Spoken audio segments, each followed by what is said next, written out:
পাকিস্তানের রাজনৈতিক ইতিহাসে আগামী ৫ অগাস্ট হয়ে উঠতে পারে আরেকটি মোড় ঘোরানো মুহূর্ত। একদিকে ক্ষমতাসীন সরকারের ওপর চাপ বাড়ছে, অন্যদিকে আবার মাঠে নামতে যাচ্ছে ইমরান খানের দল পাকিস্তান তেহরিকে ইনসাফ। পাকিস্তানের সাবেক প্রধানমন্ত্রী ইমরান খানের গ্রেপ্তারের বর্ষপূর্তিতে ৫ অগাস্ট দেশজুড়ে বিক্ষোভ কর্মসূচির ঘোষণা দিয়েছে তার দল পিটিআই। দলের শীর্ষ পর্যায়ের নেতা ও সাবেক স্পিকার আসাদ কায়সার জানিয়েছেন, এই আন্দোলনের সব প্রস্তুতি সম্পন্ন। শান্তিপূর্ণ আন্দোলনের কথা বললেও দলীয় নেতাকর্মীদের মাঝে চলছে এক ধরনের প্রস্তুতির উত্তাপ।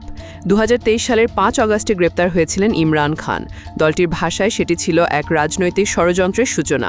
এবার সেই তারিখটিকেই প্রতীক হিসেবে বেছে নিয়ে সরকারকে নতুন চ্যালেঞ্জ ছুড়ে দিচ্ছে পিটিআই।